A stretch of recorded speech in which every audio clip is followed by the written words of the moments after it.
Muito boa noite para você que está ligado na Rede Sertaneja. Nós estamos começando mais um Biografia nesta segunda-feira e hoje a gente sempre, como sempre, né, traz um convidado especial para você para falar sobre a história da pessoa e a gente gosta de histórias que relatam muito bem a questão de empreendedorismo.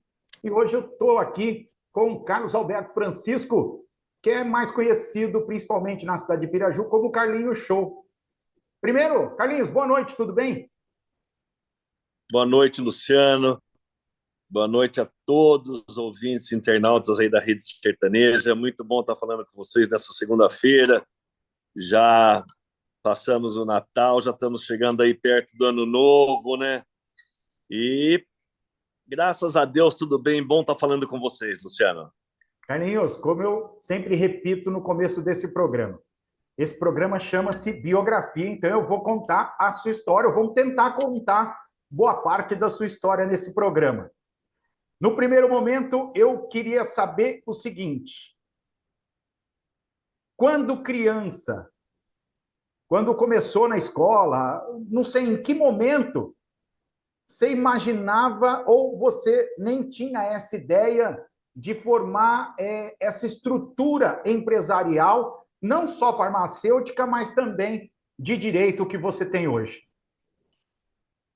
Jamais.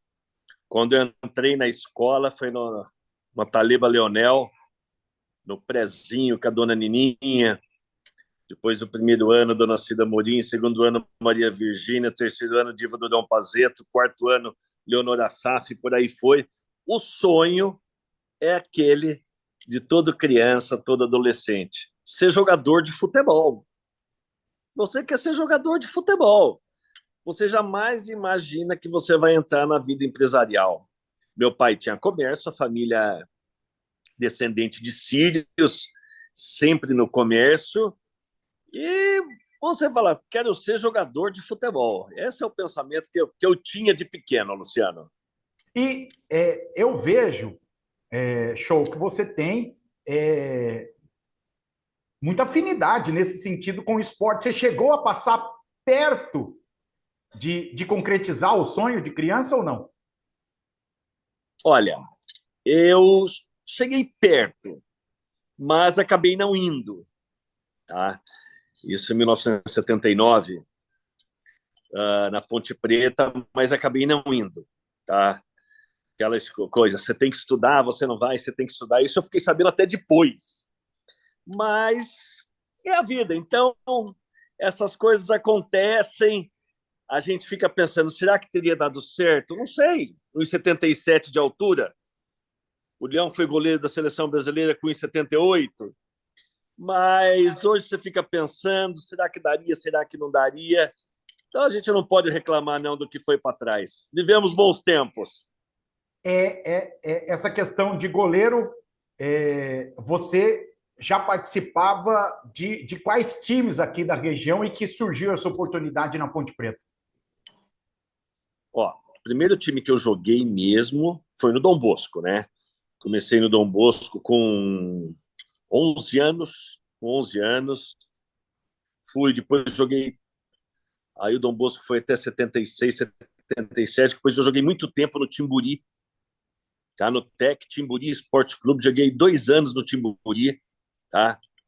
Sangue timburiense, meu pai é nascido em Timburi, e no Comercial, em 1979, foi quando foi para Ponte Preta o Paulo César, do Zé do Arlindo, foi mais um menino de Taquarituba e o Mauro de Pau Sul, ponta esquerda, que acabou ficando, fez carreira no Corinthians, no Ponte Preta, Corinthians, Palmeiras. Hoje ele tá no Corinthians até hoje, né?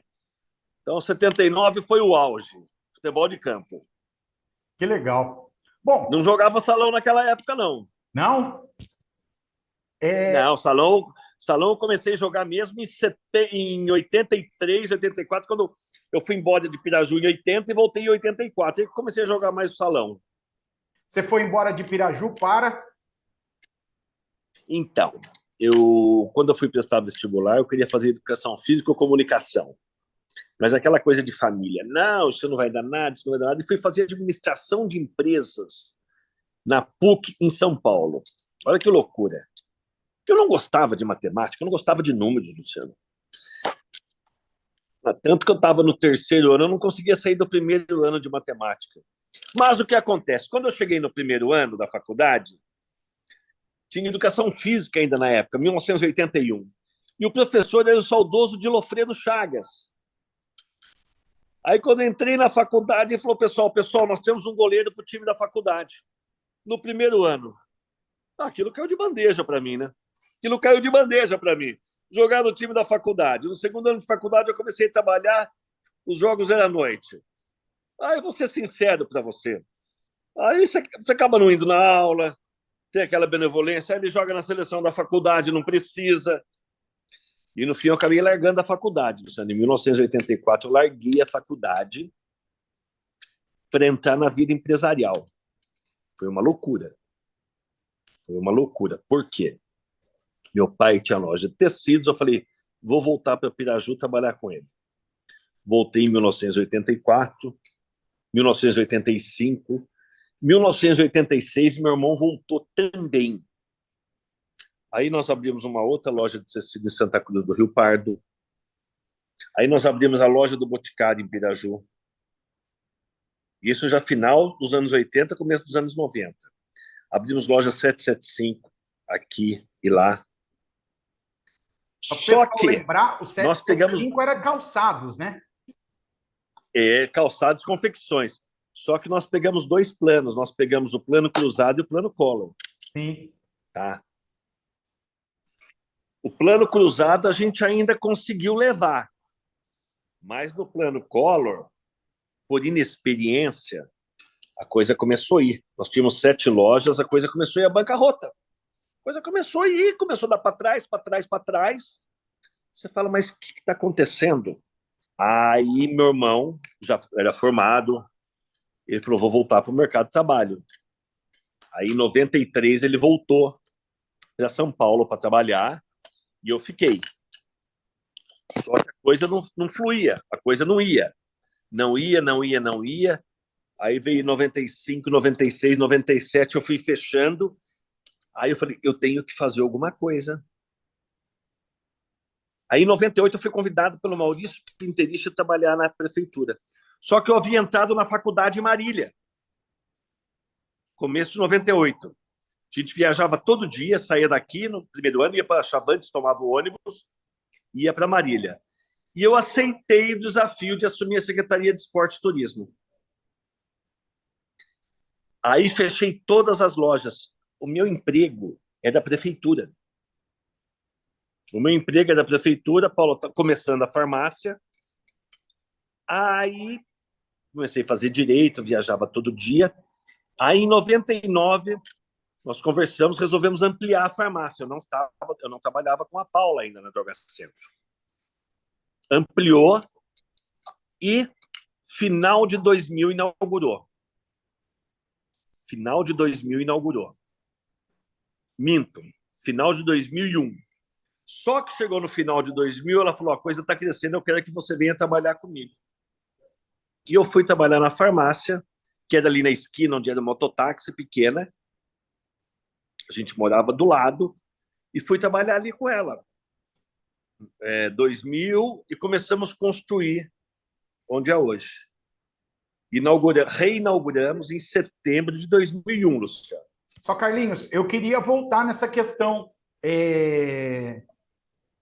Primeiro, como é que foi a experiência de passar por esses planos? Naquela época, terrível. No começo do ano 90, em que a inflação, que eu me lembro, era 90% ao mês. E depois passar pelo terrível. plano Collor de não ter dinheiro, porque naquela época o Collor foi lá e sequestrou. Você teve dinheiro sequestrado na poupança?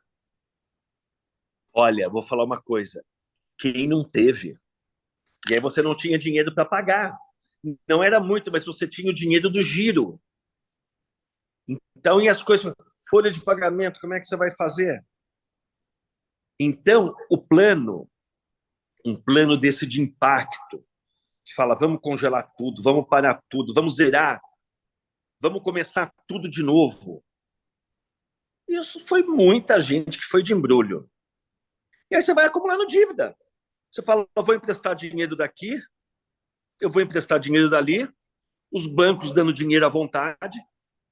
Você sabe como é que é banco, né, nessa fase. Põe todo mundo dentro do saco e depois fecha o saco. Não criticando os bancos, mas é isso daí. E a coisa começou a ir à bancarrota. Então, a experiência de você quebrar, quando acontece, você entra até em depressão. Depois, quando passa, que você vê que você vai dando a volta por cima, você vê que você aprende muito. É a maior lição que tem.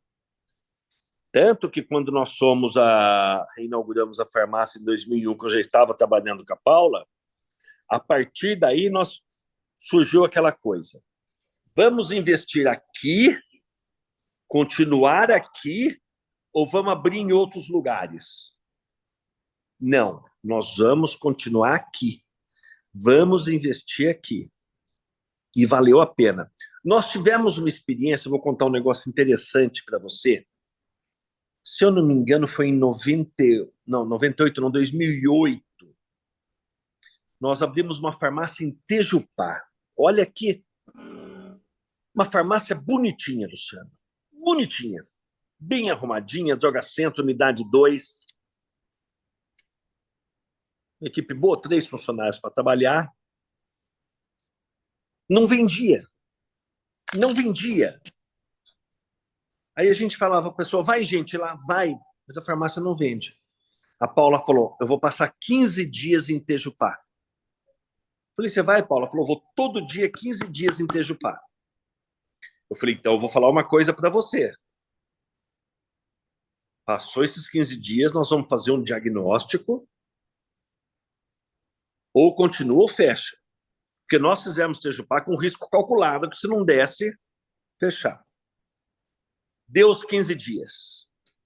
E ela já falava no dia, eu falei, Paula, a venda aumentou muito pouco.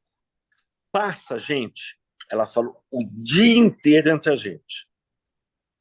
Aí as pessoas falam, não, eu tô indo para Piraju, eu pego lá. Eu tô indo para Piraju, eu pego lá. Eu tô indo para Piraju, eu pego lá. Nós resolvemos, fechamos. Fechamos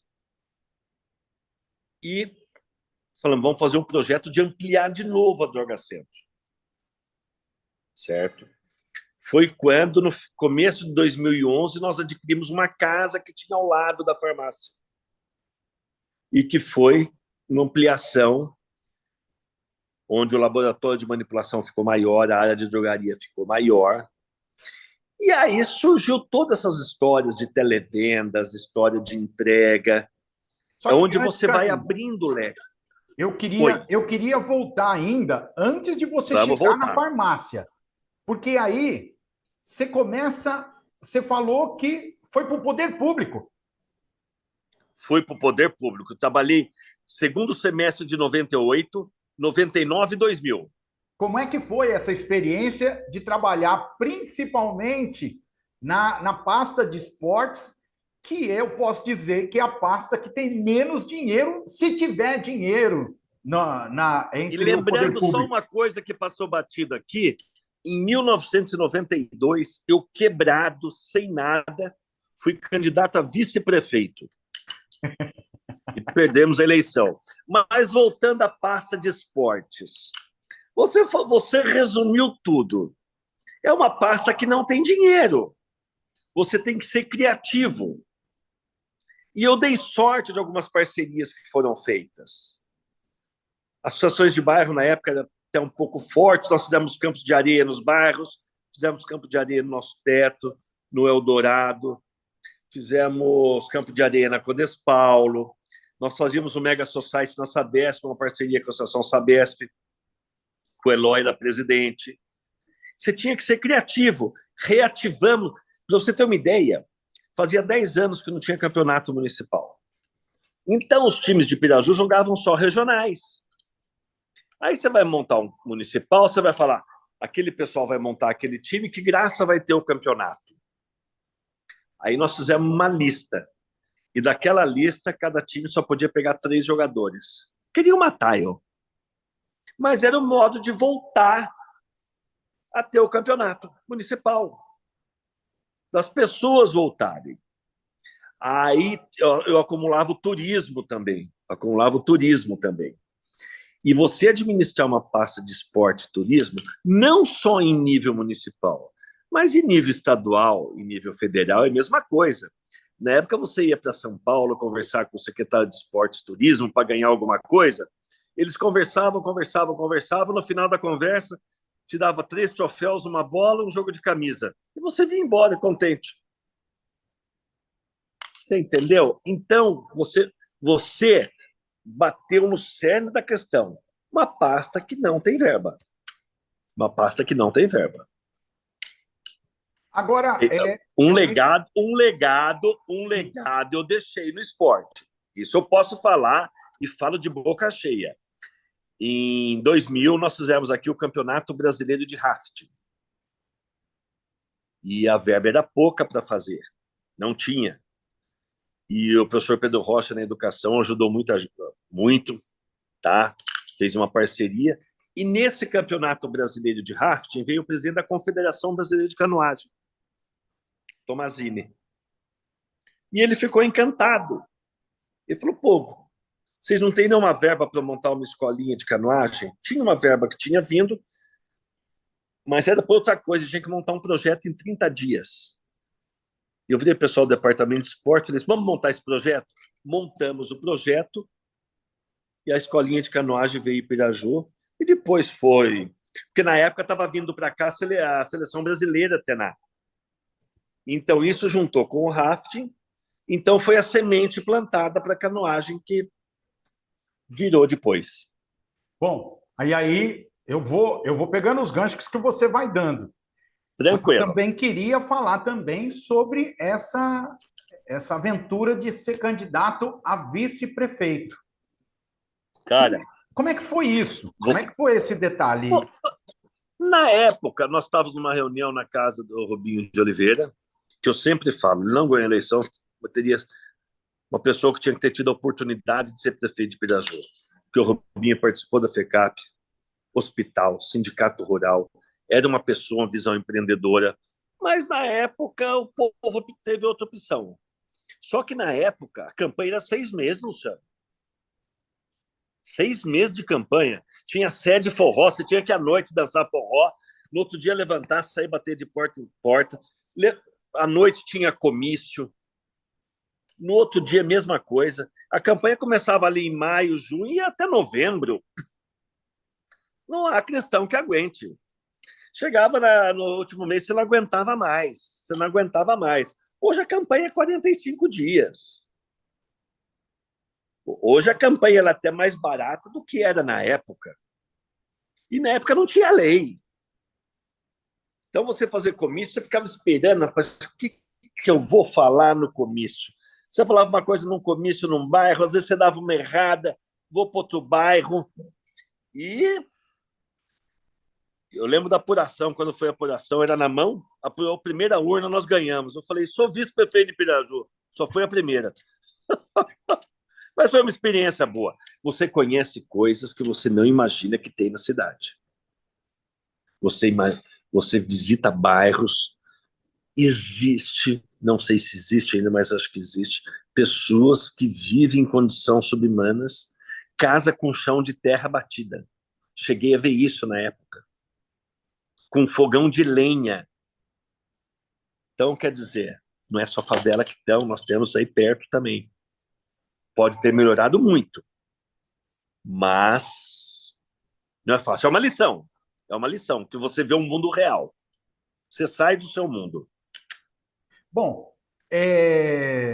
no seu caso, parece que a mulher te resgatou, pela história que você Sem contou. dúvida. A mulher te resgatou e falou... Sem dúvida. Ô, Carlinhos, eu preciso de ajuda.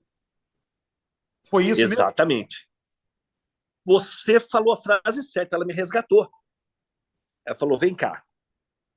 Eu estava estudando, ela falou, você vai continuar a terminar a faculdade, que você tem que ter um diploma. Tanto que hoje eu atuo só na área criminal, porque eu não tenho nem tempo. E aí a coisa começou a andar. A farmácia crescendo cada vez mais, ela podendo se dedicar só à parte técnica, certo? A parte profissional de farmacêutico, fazendo curso, especializando, continua até hoje. Tivemos um baque com pandemia. Eu vou para frente e depois a gente volta. Quando entrou a pandemia, e aí a pessoa não vem. Aí sentamos, eu e ela, nós tínhamos dois entregadores, vamos aumentar. 3, 4, 5, 6, 7, 8. Não tinha televendas, era no balcão que atendia. Colocamos 1, 2, 3, 4, 5, 6 televendas dedicados. Você entendeu? Então, a crise, o aperto faz você crescer. E não é fácil você olhar uma equipe de quase 70 pessoas e falar, o que eu vou ter que fazer? Porque o movimento de balcão, ele praticamente caiu mais de 70%.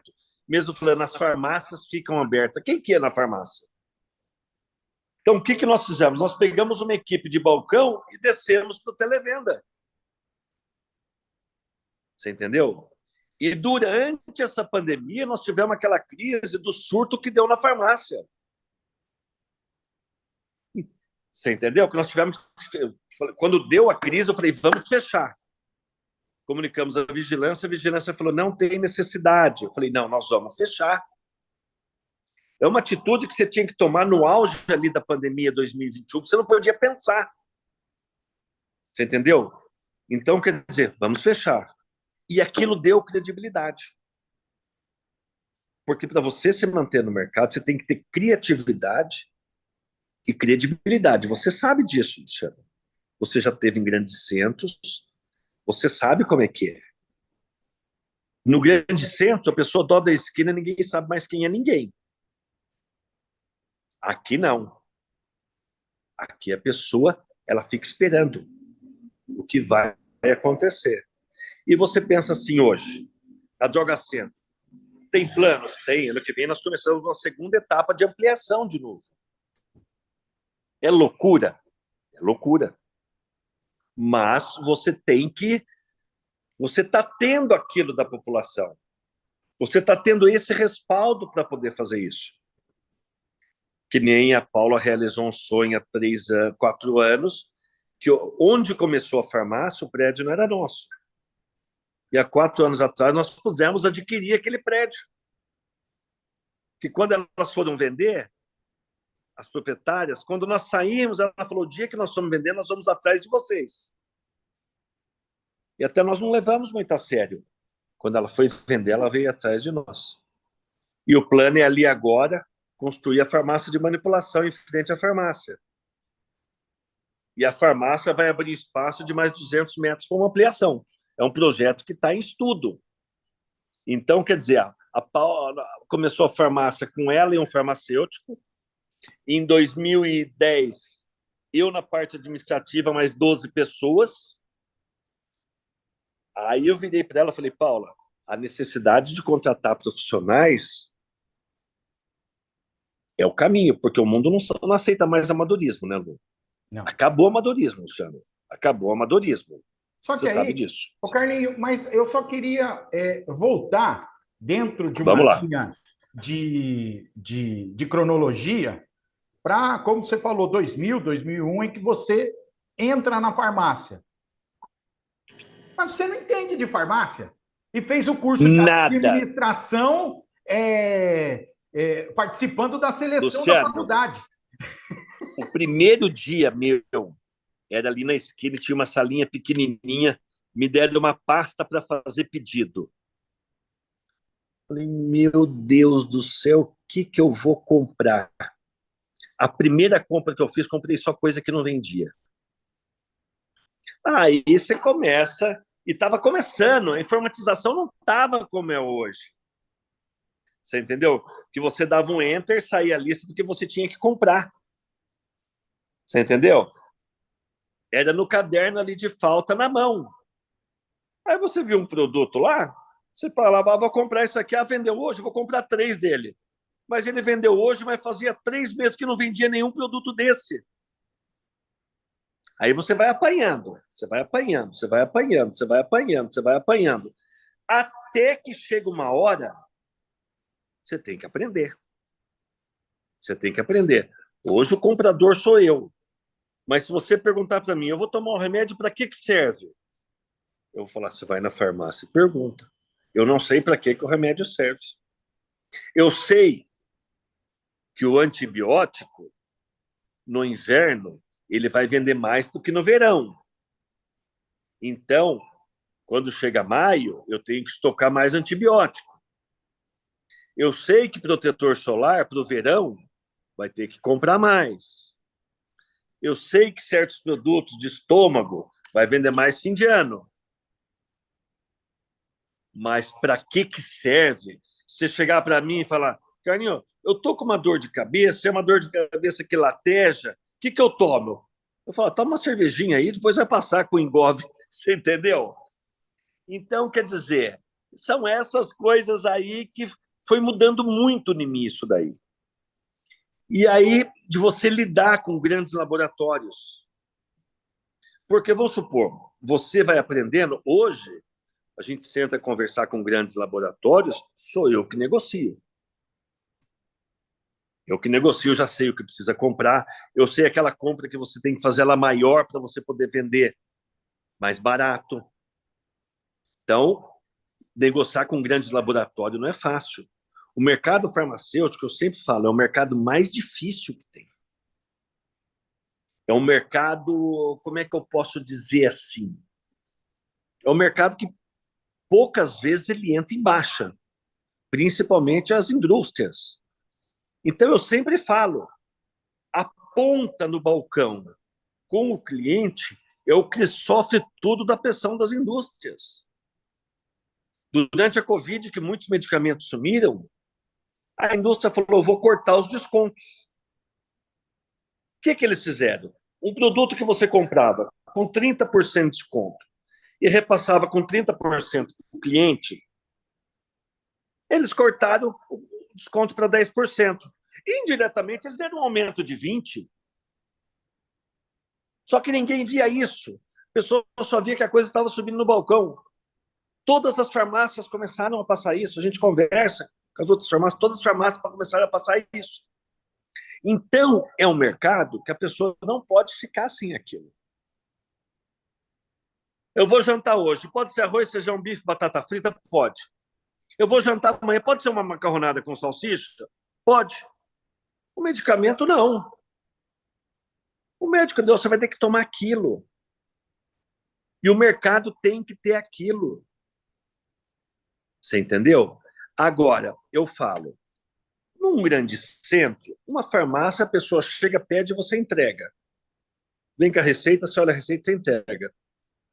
No interior, a pessoa vem, ela quer conversar com o balconista, ela quer conversar com o farmacêutico, ela quer conversar com o enfermeiro, ela vai ali na perfumaria, ela quer conversar com a perfumista para ver que produto que ela vai usar, que shampoo que ela vai usar. Então, é diferente do grande centro. É uma coisa mais personalizada. E você tem que estar sempre se adequando a isso. Hoje você vê o mercado empresarial do genérico, é uma coisa maluca. Um remédio. Lembra do. Vou falar um negócio interessante para você aqui. Do Viagra. Quando surgiu o Viagra, era uma loucura. O Viagra custava quase R$ 100. Uma cartela com 2, que era patente da Pfizer. Quando venceu a patente, que pôde o genérico fazer o Viagra, o preço caiu para 10, R$ 20. Você entendeu? Então, é um mercado onde que se você não administrar bem,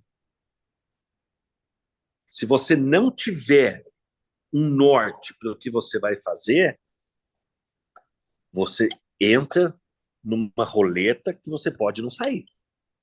Carlinhos, você entra para um mercado desconhecido.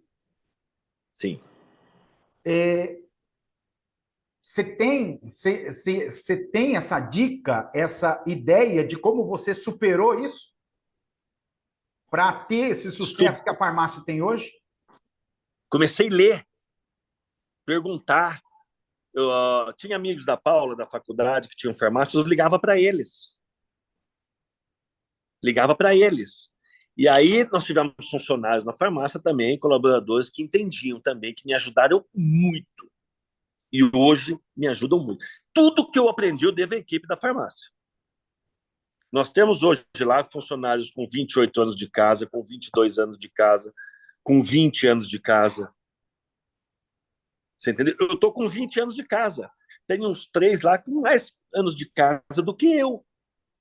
E eles foram o meu alicerce nessa parte de me ensinar a comprar. Tanto que hoje, manipulação, eu nunca comprei nada. Manipulação, eu nunca adentrei a esse mercado. É a Paula que faz. Porque é diferente. Você comprar um produto acabado que você negocia e você comprar um sal que você vai fazer o medicamento. Você sabe, nós temos lá a Ana com a gente faz 27, 28 anos. A gente sempre brinca, a Paula fala, é um computador ambulante.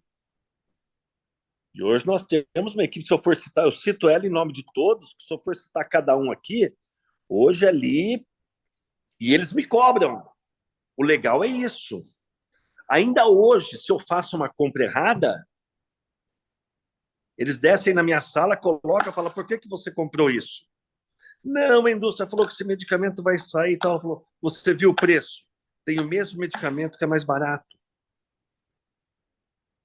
Você entendeu? Então, são essas coisas. É um constante aprendizado.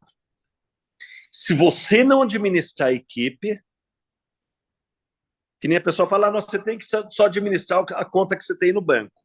Não, não é isso. Não é só administrar o dinheiro que tem no banco para fazer as compras, o seu, vamos dizer, o seu fluxo de caixa. Não o dinheiro que tem, o seu fluxo de caixa. Porque senão você vai começar a comprar 20 e vender 19. E aí? Você tem folha de pagamento, você tem impostos, que nem chegou o fim do ano agora. Você tem 13º, você tem FGTS sobre 13º, você tem INSS sobre 13º.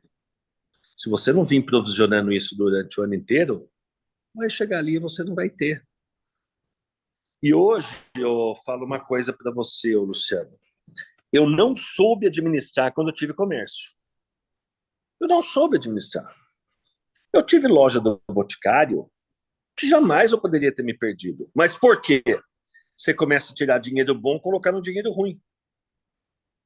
Você entendeu? Ah, essa loja não está indo bem. A outra tá. Eu vou pegar dinheiro dela e colocar aqui. Aí o que acontece? Você vai cobrir aqui, vai ficar com o pé de fora e vai tirar o cobertor da outra. Então, eu sempre falo assim, eu tiro o chapéu para as grandes redes de farmácias, que ela tem aquele pensamento. Eles montam em algum lugar e eles têm o tempo de duração. Eles não têm vergonha de baixar a porta. Porque o mercado, ele tem que ter o lucro.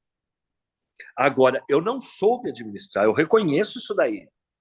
O tempo me ensinou a ser um empresário. Mas, final dos anos 80, começo dos anos 90, eu achava que eu era um baita do empresário. Eu achava que eu era um baita do administrador. Jamais, jamais, jamais, jamais, jamais. Nunca. Eu pensava assim, olha, eu vou pegar uma das lojas, essa vai fazer a despesa da outra. Essa vai fazer... Aí vai virar numa pirâmide. Você entendeu? Olha que você vê, você está sem nada. E você tem que ver o que o mercado oferece. O que o mercado espera lá na frente. Porque não adianta... Vamos supor, vou dar um exemplo para você. Bolero. Ah, tá tocando bolero e minha rádio só... Vamos supor que fosse disco hoje. Minha rádio só vai ter disco de bolero. Acaba bolero lá na frente, entra outra moda, você vai colocar o quê? Vai continuar tocando bolero. Que nem o rádio, eu tenho um pensamento. É o meio de comunicação que nunca vai acabar. pode entrar na TV, pode entrar na internet. Um dia o Ratinho falou, o dia que o rádio não acaba, mas o dia que a internet acabar, o rádio noticia. Mas você tem que estar sempre olhando para frente o que tem de novo, o que não tem. A web rádio é uma realidade hoje. Tivemos exemplo na Copa do Mundo, né? Sim. Tivemos o maior exemplo com o Casemiro na Copa do Mundo. Sim. A tendência não é essa? Com certeza. Então, você tem que olhar para frente, para os lados e, de vez em quando, o que está vindo atrás. Carlinhos, e como é que a farmácia foi crescendo? Eu acompanho há 20 anos Sim. o crescimento da farmácia. E a farmácia sempre é crescendo, mas no mesmo local. Você falou sobre a experiência de Tejupá, mas o foco sempre foi aquele local? A realidade é a seguinte: não. Quando a Paula estava ali na esquina, ela ganhou aquele terreno ali. Mas era um terreno, era uma biboca. Uma vez ela tentou trocar um terreno por um Fusca, a pessoa não quis trocar. E nós chegamos a procurar outros locais. Onde é o Thaís hoje, quase foi para lá. Chegamos a ver outros locais. Mas, quando em 1999 começou a obra ali, o foco passou a ser só ali. Teve um momento que nós pensamos em mudar dali, mas o foco passou a ser ali. Tanto que aquela construção ela tem estrutura para construir em cima, certo? Mas o foco sempre foi ali. Só que não imaginávamos que ia ficar pequeno. Ficou pequeno a primeira vez, quando era na esquina, construiu, ficou pequeno a segunda vez, comprou a casa e ficou pequeno de novo. Então, essa estratégia de tirar o laboratório, a farmácia de população, e fazer em frente, é onde você vai ganhar mais 200 metros de área para poder ampliar ali. Porque antigamente a farmácia era só remédio. Hoje a farmácia ela tem produtos de academia, perfumaria, produtos veterinários, presente. A Paula tem uma história naquele lugar. Ela nasceu naquele bairro e ali aqueles terrenos foram do avô dela, da família dela. Então ela tem um carinho por ali. E na época, muitos falavam para ela, Paula, tem que sair daqui, tem que ir para um outro lugar. Tanto que na época da segunda reforma precisava de estacionamento. E não tinha estacionamento, Luciano. Não tinha estacionamento. Como é que vamos fazer? Aí faleceu o pipoqueiro ali na rua de trás. Aí colocaram a casa à venda. Vamos pegar a casa do pipoqueiro, vamos pegar a casa do pipoqueiro. Era muita coisa e não dava. No fim, nós fizemos um negócio na casa do pipoqueiro. E olha que engraçado. Outra coisa que eu vou contar para você. A própria casa do lado, a primeira vez que vieram oferecer, não tinha como comprar. Nós tínhamos acabado uma primeira reforma e não dava. E a casa foi vendida. Passa 1, 2, 3, 4, 5, 6 anos. Uma mulher chega no balcão. Ai, Paula, eu vou ser vizinha de vocês. Paula fala, por quê? Eu estou comprando a casa do lado. Pronto. A mulher, ela fala, tá para sair um financiamento aí para mim por 30 anos e eu vou comprar a casa do lado. Pronto, comprou a casa do lado, acabou. Aí fomos atrás do proprietário da casa do lado. Aí, não. Se vocês pagarem tanto, eu vendo para vocês. Aí vendemos carro na época, vendemos tudo. Não sei se foi verdade a mulher que chegou e falou no balcão aquilo. Você entendeu? Não sei se foi uma jogada de marketing de quem estava vendendo, mas que se for, tá de parabéns. Quando a mulher falou, vou financiar em 30 anos, a Paula desceu e falou para mim, eu falei, pronto, acabou. Acabou. Aí você não tem mais espaço para crescer mesmo. Aí não tinha mais. E aí deu certo, como deu certo o estacionamento embaixo do foqueiro. E aí precisava de um depósito, cara. Não tinha depósito, já não cabia mais. Deu certo aquela casa em frente à farmácia. Bem em frente, não onde é a cirúrgica. Onde foi a FISC ali.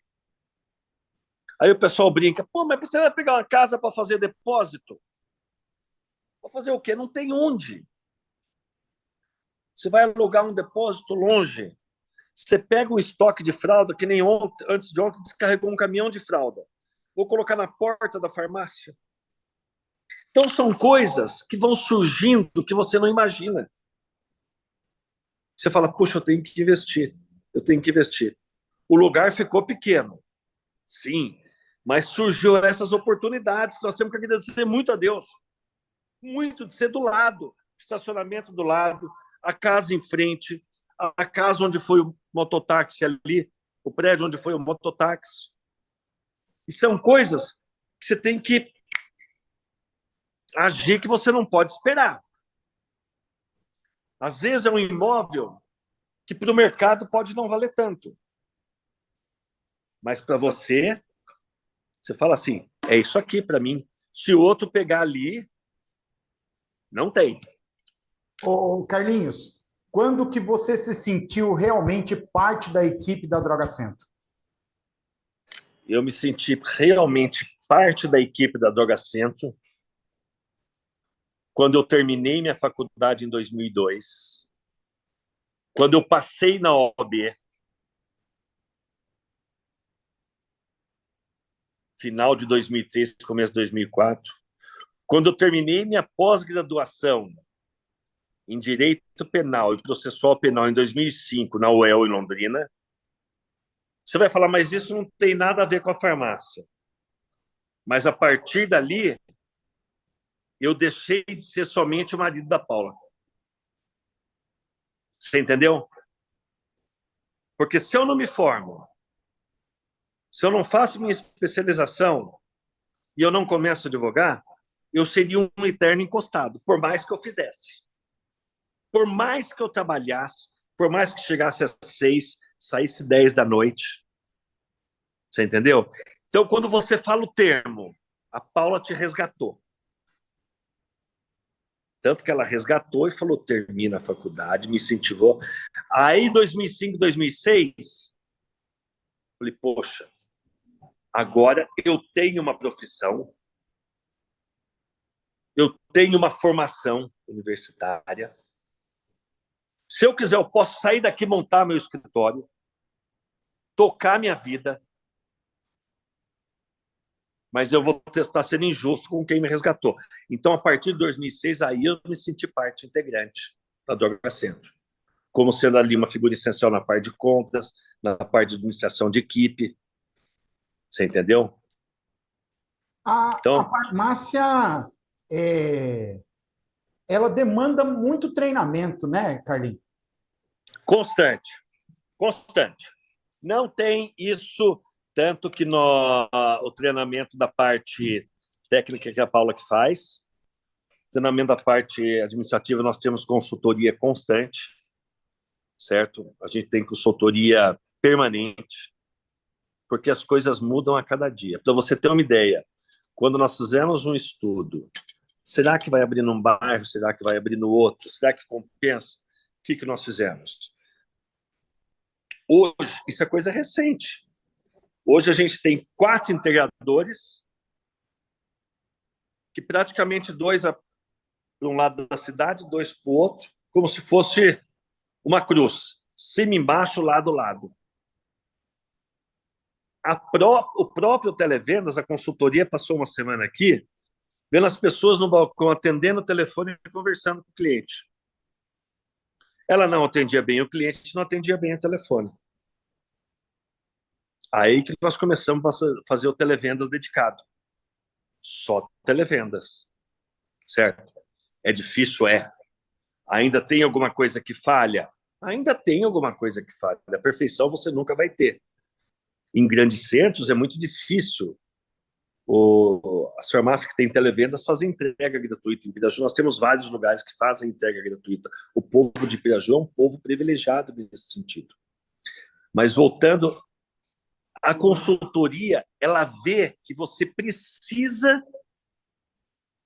do algo mais com relação à exposição de produtos. Muitos produtos que estão atrás da prateleira, que eles têm que ir para frente. Então, eu vou em muitas feiras, eu vou em muito, porque da parte comercial, tá?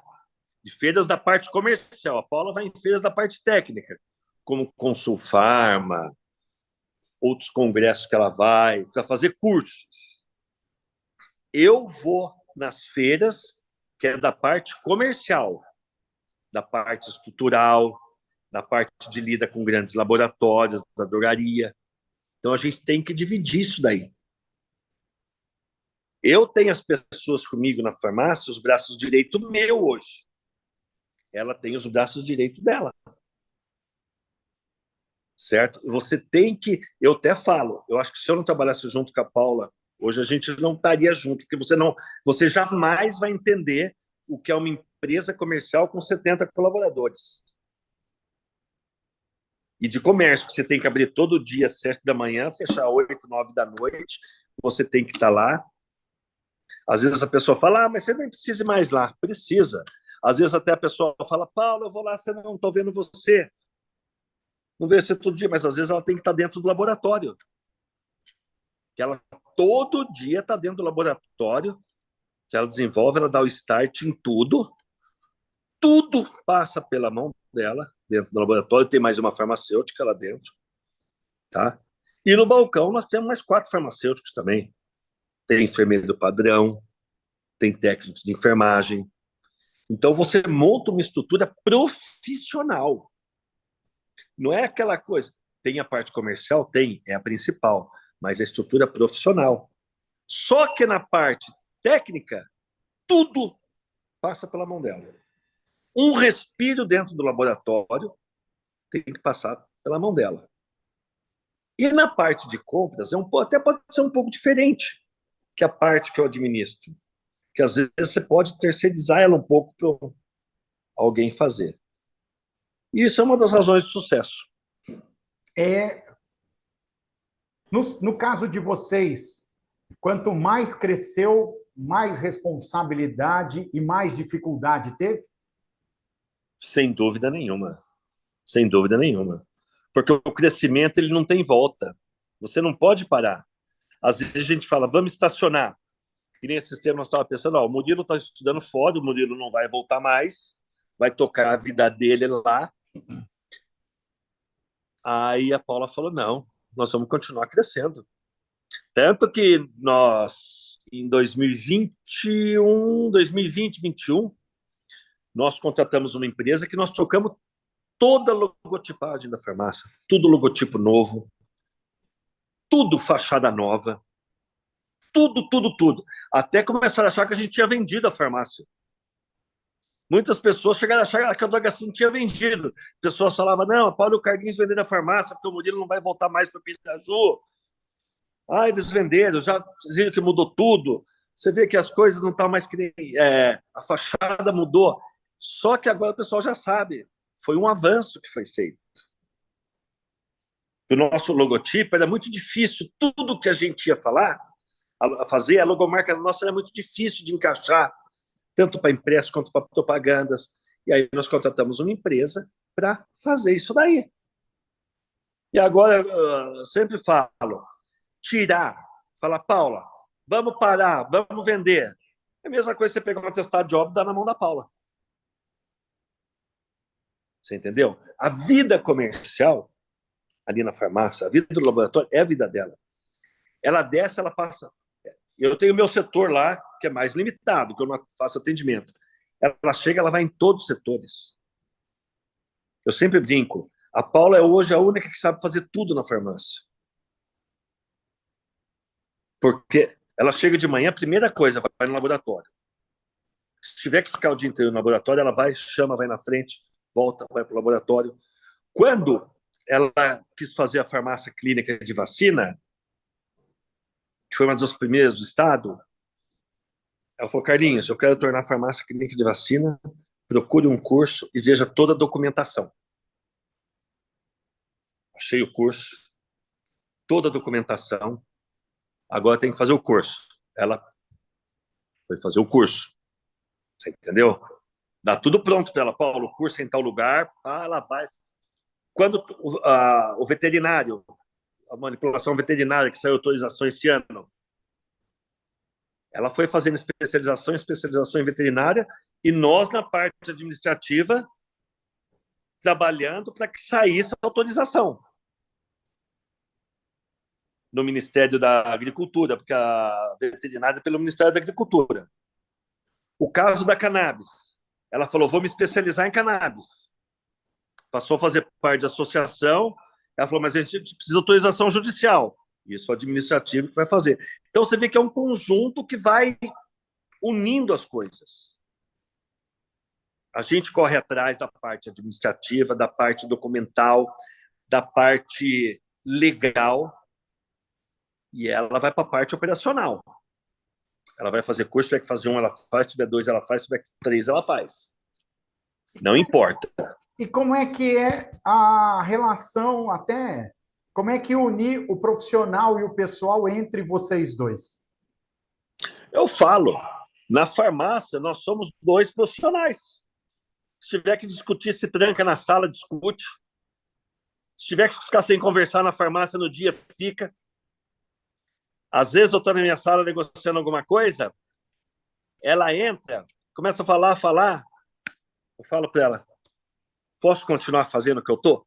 Às vezes eu saio, vou lá para o laboratório falar com ela está ali no laboratório, eu chamo ela.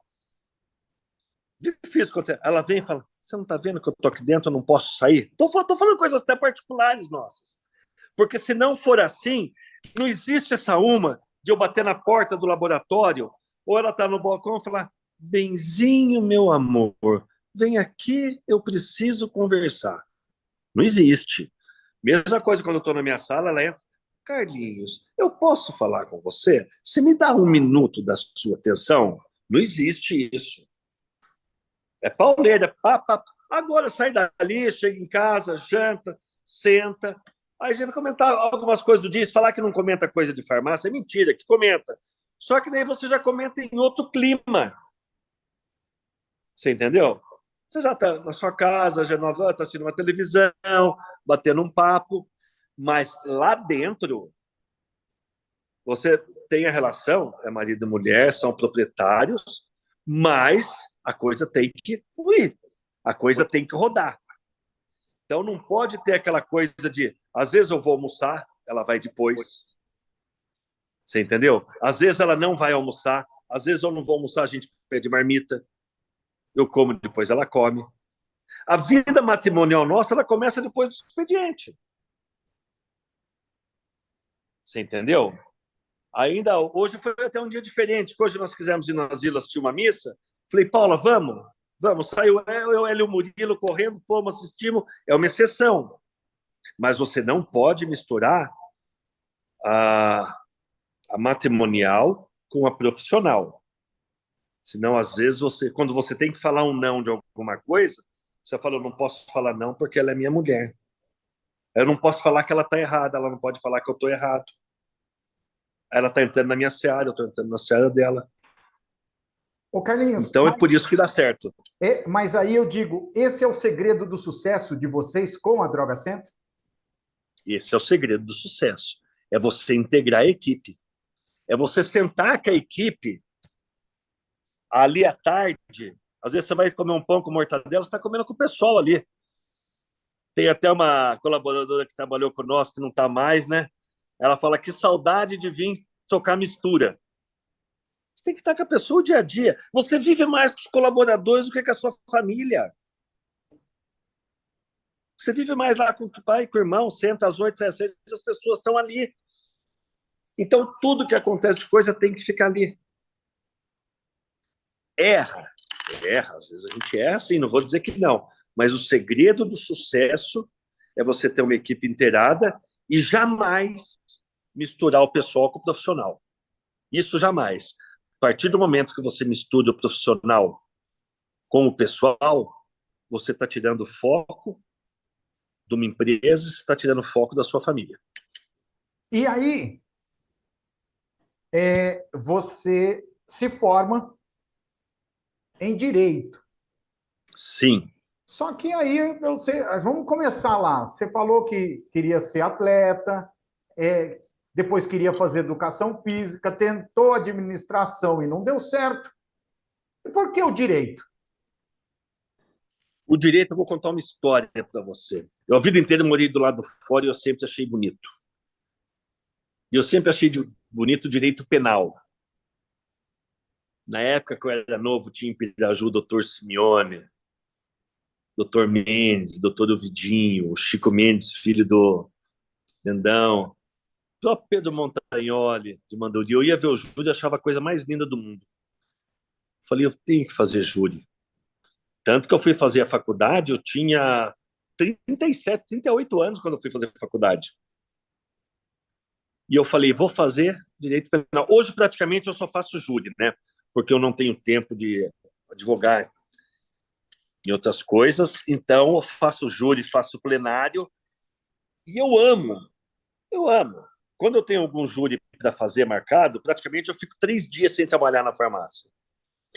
Até o pessoal do grupo meu da Bracrim, que é a Associação Brasileira de Criminalista, fala que a gente entra em estado de júri. Você sai do mundo real para entrar num mundo ali que... Aí a pessoa fala, pô, Carlinhos, mas por que júri? Pô, o júri é apaixonante. Eu até brinco. Você ser advogado criminalista, você jamais está defendendo o crime. Você está exercendo um direito constitucional. Mas eu falo, eu até brinco, os casos que dão repercussão. Você pega goleiro Bruno, eu falo isso nos júris, Suzana Richthofen, você pega Menina Eloá, são esses casos que dão ibope. Então você vai em busca, não é que você vai defender o bandido, você vai em busca da justiça. Muitas vezes tem casos indefensáveis, mas eu acho que o júri foi uma coisa que me segurou no direito, onde eu fiz várias especializações, fiz pós-graduação, você entendeu? Isso é trabalhar com a ética. Você sendo advogado criminalista, mas você sendo ético, você tira aquela mentalidade que muitas pessoas têm. Aí eu Então, ia hoje eu falar até consigo... nesse sentido, porque tem-se um preconceito com relação ao Muito, advogado, né? Ao criminal. muito, muito, muito, muito. Preconceito, pô, advogado de bandido, pô, advogado de porta de cadeia. Mas você vê muitas coisas no mundo do direito, no mundo do processo penal, que você fala, esse cara não podia estar sendo condenado.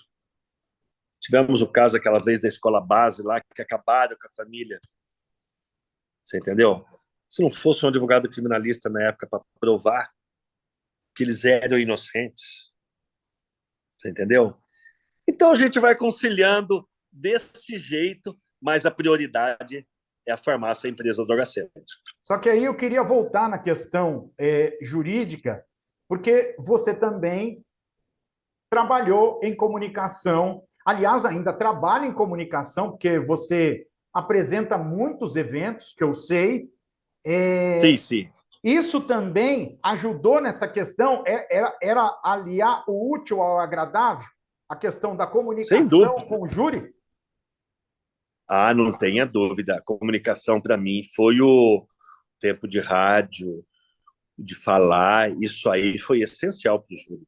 Porque eu sempre falo, no júri, quando o juiz fala, a palavra está com a defesa, é onde o filho chora e a mãe não vê. Ou você tem o dom da oratória, ou você vai para sua casa. Eu tenho até um colega que não faz júri, não é daqui de Piraju, simplesmente fantástico processualmente. Só que ele fala, Carlinhos, eu não faço júri. Ele até, quando tem, ele liga, fala para mim, você não vai fazer o cliente assim? Vou, porque o dom da oratória... Luciano, você está no jornalismo há quanto tempo? 20 anos. 20 anos. O jornalismo não é uma criatividade a cada dia? Você não Sim, tem que ser criativo todo dia? principalmente no rádio. No rádio. Porque na televisão você pega pronto. Sim. Na televisão, o jornalista da televisão, o apresentador de televisão, ele tem o teleprompter na frente dele. O jornalista do rádio e da web rádio é ele e o ouvinte ali, é ele e o internauta ali. Não é verdade? Sim. É isso a vida. Carlinhos, essa questão de comunicação também, você sempre foi efetivo nesse sentido. Você sempre foi comunicativo desde criança? Desde pequeno. E isso eu devo muito ao professor Hélio Madalena, porque no ginásio, o professor Hélio Madalena, pai do Jerônimo, da Rádio Piratininga, pai da Doracélia, da Escola Objetivo, o professor Hélio Madalena, no ginásio, ele fazia todo mundo ler na frente. E depois que você lia, ele fazia você decorar texto e falar na frente. E ele levava um gravador.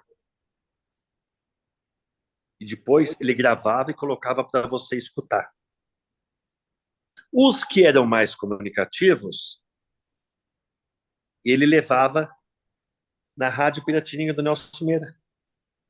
Às vezes para participar de algum programa, às vezes para fazer a meditação da tarde da igreja. Eu, com 14 anos, fazia meditação da tarde. Você entendeu? Então, o professor Hélio Madalena, ele tinha uma visão. E aí, texto, redação. Os que eram bons de redação, os que faziam, ele pedia para fazer algumas coisas, montar texto. E aí, quem era bom de fala, ia ler e interpretar os textos. Olha esse homem, nos anos 70, a visão que ele tinha. E aquilo, para mim, foi abrindo, tendo facilidade de comunicar, ele incentivando, e a partir dali, foi para o colegial, essa comunicação eu acabei sempre tendo. E abre porta a comunicação, a oratória te abre porta. Tanto que hoje você participa de vários eventos como orador, né? Como apresentador. Sim, a gente recebe convite para isso. Até essa semana teve lá no comercial uma homenagem lá pro pessoal. O pessoal falou, ligaram, Carlinhos, você vai no comercial hoje? Não, a gente precisa de você. Não, vamos lá, vamos fazer. Eu gosto. É um hobby que me faz bem. Hoje, a questão, você já teve ou ainda tem o escritório de advocacia ou não? É junto com o meu escritório na farmácia. Não está separado mais? Não. Não está mais separado. Recebo as pessoas lá. Hoje é difícil, encaixar só com júri? Só júri. Maioria júri só. Maioria júri, porque eu não tenho tempo. Se eu falar que eu vou começar a fazer outras coisas, é muito difícil, Luciano. Pegar para não fazer bem feito é difícil. É difícil não pegar o processo do começo, montar todo o processo e depois ir para o júri? E pegar só o júri? Muito. Tem uma diferença? Muito. Porque, você tem uma ideia, eu faço júri pela assistência. Às vezes, você chega num júri, você vai olhar o processo e fala, se tivesse tomado outra linha, eu vou contar uma história. Posso? Fica à vontade. Uma vez um colega me procurou para fazer um júri. E a pessoa falou, não era nem de Piraju, o cara é inocente. Falei, mas eu preciso conversar com ele, que eu só estou vendo o processo aqui. Não precisa conversar. Ele é inocente, não foi ele. Falei, tá bom, vamos conversar com os outros advogados que acompanharam o caso da outra cidade. Fui. Os advogados, não, ele é inocente, não foi ele. Tudo bem. Quero conversar com a família. A família, não foi ele. Estão acusando ele porque tinha rixa de família. Aí eu virei para o colega e falei, eu preciso conversar com ele. Não precisa. O júri ia ser dali 10 dias. Falei, eu preciso conversar. Então vamos. A pessoa estava recluso, uma cidade até um pouco mais longe daqui da região, e nós fomos, e o colega foi junto. Uma colega foi junto. Falou, mas, Carlinhos, mas não tem necessidade. É aquilo que tá, não foi ele. Por que você quer tanto saber? Falei, porque eu tenho que ter essa certeza para ver que linha que eu vou tomar. Mas não precisa. Eu falei, mas pelo menos eu tenho que ver a cara do cliente. Fomos. Chegamos, entramos, chamaram a pessoa, ele sentou na nossa frente. A colega falou, olha, esse é o Dr. Carlinhos, ele que vai fazer seu júri. Eu já falei para ele que não foi você. Como foi rincha, estão jogando em você. Ele vai conversar com você. Eu falei, tudo bem, fulano, tudo bem. Eu falei, eu preciso que você me conte, nos meus olhos, a história, do começo ao fim. Ele falou, o senhor quer saber como que eu matei ele? A colega falou, mas fulano... Ele falou, não aguentava mais, eu tinha que contar. Você acredita numa coisa dessa? Aí tudo aquilo que tinha sido feito no processo tinha que mudar. E eu virei para ele e falei, olha, você tem que confessar. Se você não confessar, a sua pena vai ser alta. Ele falou, eu não vou confessar. Eu já falei para o senhor que foi eu, mas eu não vou confessar. Eu falei, se você confessar, a chance de você ficar com uma pena de 6 anos é grande. Porque você foi ameaçado, sua família foi ameaçada. Não vou confessar. Pegou 18 anos. Então eu falo, tem essas coisas de você não fazer o processo. Você entendeu? Você pega um processo desse desde o começo, você fala, você vai confessar, você já põe a linha e você matou em cima. É difícil você pegar só para fazer o júri. Agora, se um processo é bem feito, se um colega pega o caso e fala, Carlinhos, eu estou pegando um caso assim, você vai fazer o júri no final para mim? Eu falo, vou. Ele fala, que linha eu tomo? Toma essa linha. Então ele já toma aquela linha que vai chegar pronto para você no dia do júri. Bom, Carlinhos, só para a gente encerrar, o que você indica para as pessoas que atualmente querem começar um negócio ou começar uma profissão? Olha, Luciano, vou falar sério. Procure comprar um livro sobre a sua profissão. Vá na internet, veja uma empresa de consultoria. Vá ao Sebrae e veja a viabilidade. Porque, às vezes, você tem o dinheiro para montar. Você tem a vontade de ter aquilo. Mas nem sempre o dinheiro vai fazer aquilo prosperar. Então, se alguém tem vontade de entrar pro mercado empresarial, ele tem que estar preparado para os altos e baixos. Ele tem que estar preparado para o nicho de mercado que ele vai entrar, para a região que ele vai entrar, para a concorrência que ele vai ter, e se aquilo que ele vai montar vai ser lucrativo para ele no futuro para viver daquilo. Não adianta você falar, eu tenho tanto, eu vou montar isso daí.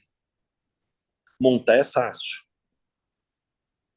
Imóvel você compra ou você aluga, prateleira você compra ou você aluga, prateleira você compra, mercadoria, tem fornecedores de tudo quanto é lugar para te vender. Mas você já viu muitas pessoas montarem coisas que são a coisa mais linda do mundo e você não vê gente dentro. Você vê muitas pessoas montarem empresas que não são comerciais e não conseguir entrar no mercado. E você também tem que ver que você vai precisar de colaboradores treinados. E hoje está muito difícil a mão de obra especializada. Muitas pessoas brincam, quem é bom está empregado. Nem sempre é assim. Você pode treinar aquela pessoa, mas para você treinar, você tem que saber o que você vai treinar. Então, o que eu aconselho aquelas pessoas que falam, puxa, eu recebi meu fundo de garantia, recebi uma indenização da empresa, eu vou montar um negócio para mim. Primeiro, foi o que eu falei, procure Sebrae, procure empresas especializadas no setor, procure a viabilidade. Porque você trabalhar e você ser a cabeça de uma coisa, tanto comercial como administrativamente, você vai abrir mão de um monte de coisa. Você nunca mais vai ter férias de 30 dias. Você nunca mais vai ter 13º, certo? Você nunca mais vai ter licença. Então você tem que estar preparado para isso. É esse o conselho que eu deixo. Mas que vale a pena ser empresário. E eu sempre falo, eu e a Paula, o dia mais feliz no mês para nós da farmácia é quando nós fazemos o pagamento dos funcionários. Porque você vê que aquilo está valendo a pena. É o dia mais feliz. Porque você está recompensando aquele que não está te fazendo um favor. Aquele que, junto com você, está lutando por um ideal. Carlinhos, muito obrigado pela entrevista. Eu que agradeço, Luciano. E feliz 2023 para você. Estou muito feliz. Um beijo no coração de todo o pessoal. Um Natal abençoado e santo. Um 2023 cheio de paz, prosperidade e que tudo dê certo. Um abraço a todos. Então, você ouviu e assistiu Carlos Alberto Francisco, Carlinhos Show, aqui na Rede Sertaneja, em mais um Biografia. Esse último de 2022, que você acompanhou durante esse período de 2022 aqui na Rede Sertaneja. E você pode curtir esse vídeo, também compartilhar, pode comentar e pode apertar o sininho lá para você receber as notificações do canal da Rede Sertaneja. Tenham todos uma ótima noite. Tchau. Feliz 2023.